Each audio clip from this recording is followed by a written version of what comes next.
আরেকটা নতুন ভিডিও সবাইকে স্বাগত। আজকের আমরা সায়েন্সের আরেকটি গুরুত্বপূর্ণ টপিক নিয়ে আলোচনা করব। আজকের আলোচনার বিষয়বস্তু হচ্ছে বিভিন্ন গ্যাসের ব্যবহার এবং তাদের সম্পর্কে কিছু গুরুত্বপূর্ণ তথ্য যেগুলো পরীক্ষায় এসেছে তা নিয়ে আলোচনা করব। ভালো করে দেখে নাও। 1 নম্বর, অ্যামোনিয়া, যার সংকেত হচ্ছে NH3। এটি মূলত সার তৈরিতে, সিনথেটিক ফাইবার বা কৃত্রিম তন্তু তৈরিতে বা হিমায়ক রূপেও ব্যবহার করা হয়। মানুষের তৈরি প্রথম সিনথেটিক ফাইবার বা কৃত্রিম তন্তু হচ্ছে লাইলন। 2 নম্বর গ্যাস হচ্ছে অ্যাসিটিলিন, যার সংকেত হচ্ছে C2H2, এবং ইথিলিন, যার সংকেত হচ্ছে C2H4। এই দুজনের কাজ হচ্ছে ঝালের কাজে ব্যবহার হয় এবং কাস্টিং শিল্পে, প্লাস্টিক শিল্পে, ফল পাকাতে ব্যবহার করা হয়।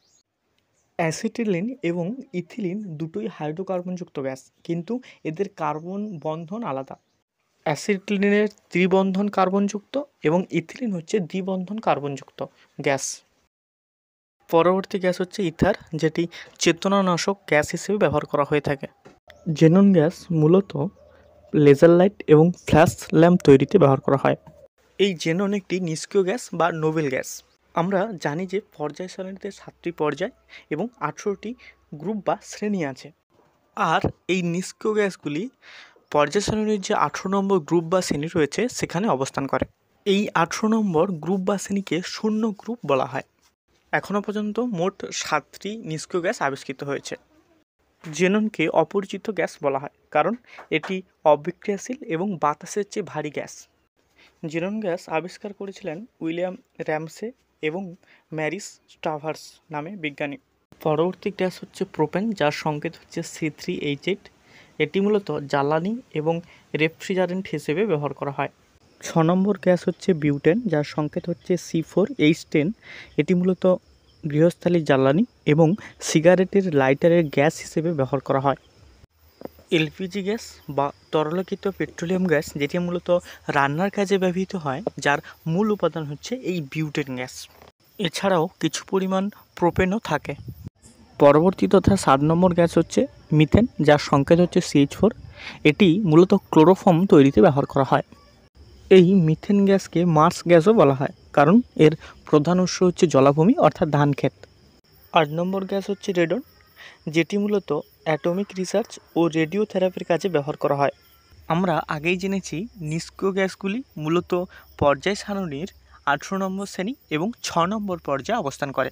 আমরা জানি যে মোট 7টি নিষ্ক্রিয় গ্যাস রয়েছে, তার মধ্যে সবথেকে ভারী এবং তেজস্ক্রিয় নিষ্ক্রিয় গ্যাস হচ্ছে এই রেডন গ্যাস। মূলত নিষ্ক্রিয় গ্যাসগুলি পর্যায় সারণীর পি ব্লকে অবস্থান করে। আধুনিক পর্যায় সারণীতে 13 নম্বর থেকে 18 নম্বর শ্রেণী হচ্ছে পি ব্লকের মৌল। পি ব্লকে 13 নম্বর শ্রেণীতে রয়েছে অ্যালকোসেজন মৌল, 14 নম্বর শ্রেণীতে রয়েছে কার্বন ফ্যামিলি, 15 নম্বর শ্রেণীতে রয়েছে ফলিটোনোজেন মৌল, 16 নম্বর শ্রেণীতে রয়েছে চ্যালকোজেন মৌল, 17 নম্বর শ্রেণীতে রয়েছে হ্যালোজেন মৌল এবং 18 নম্বর শ্রেণীতে রয়েছে নোবেল গ্যাস বা নিষ্ক্রিয় গ্যাস। এই পি ব্লক এমন একটা ব্লক যেখানে ধাতু, অধাতু এবং ধাতুকল্প অবস্থান করে। আমি যে এখানে এক্সট্রা ইনফরমেশনগুলো প্রদান করেছি এগুলো মূলত পরীক্ষায় কোশ্চেন রূপে এসেছিলো, সেগুলো আমি এক্সট্রা তথ্য হিসেবে প্রদান করেছি, তাই ভালো করে এটা নোট বানিয়ে নাও বা তোমরা দেখে নাও। পরবর্তী তথা 9 নম্বর গ্যাস হচ্ছে নাইট্রাস অক্সাইড, যার সংকেত হচ্ছে N2O, যেটি লাফিং গ্যাস হিসেবে ব্যবহৃত হয় অর্থাৎ হাসাতে সাহায্য করে। 10 নম্বর গ্যাস হচ্ছে হিলিয়াম, এটি মূলত লেজার লাইট, গ্যাস বেলুন এবং ফ্লোরোসেন্ট টিউব লাইট অর্থাৎ যেগুলো সাদা রঙের যে আমাদের টিউব লাইট হয়ে থাকে সেখানে গ্যাস হিসেবে ব্যবহার করা হয়। হিলিয়াম হচ্ছে সবথেকে হালকা নিষ্ক্রিয় গ্যাস আর সবথেকে হালকা গ্যাস হচ্ছে হাইড্রোজেন। পরবর্তী গ্যাস হচ্ছে নাইট্রোজেন, যার সংকেত হচ্ছে N2। এটি মূলত ইলেকট্রনের চাকায় এবং চিপসের প্যাকেটে গ্যাস হিসেবে ব্যবহৃত হয়।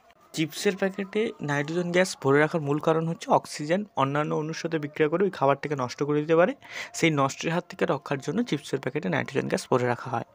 12 নম্বর গ্যাস হচ্ছে ফ্রেয়ন, যেটি হিমায়ক রূপে ব্যবহার করা হয়। এই ফ্রেয়ন গ্যাসের রাসায়নিক নাম হচ্ছে ডাইফ্লুরোমিথেন। 13 নম্বর তথা আজকের আলোচনার শেষ গ্যাস হচ্ছে ক্লোরিন, যেটি ব্লিচিং এজেন্ট হিসেবে ব্যবহৃত হয় অর্থাৎ ব্লিচিং পাউডার যখন দ্রাবীভূত অবস্থায় থাকে তার মধ্যে তখন এই ক্লোরিন থাকে। এছাড়াও জল পরিষ্কার করতে জারক হিসেবে ব্যবহার করা হয়। ক্লোরিন একটি হ্যালোজেন মৌল। সাধারণত আধুনিক পর্যায় সারণীর 17 নম্বর পর্যায়ে এই হ্যালোজেন মৌলগুলো অবস্থান করে। তো এই ছিল কিছু গুরুত্বপূর্ণ গ্যাস এবং তাদের সম্পর্কে কিছু গুরুত্বপূর্ণ তথ্য। ভিডিওটা এখানে শেষ করছি। ভিডিওটা ভালো লাগলে লাইক, শেয়ার, সাবস্ক্রাইব করো। আর এর পিডিএফটা পেতে আমাদের টেলিগ্রাম চ্যানেল এসটি এডুকেশনে যুক্ত থেকো। আজকের মতো বাই।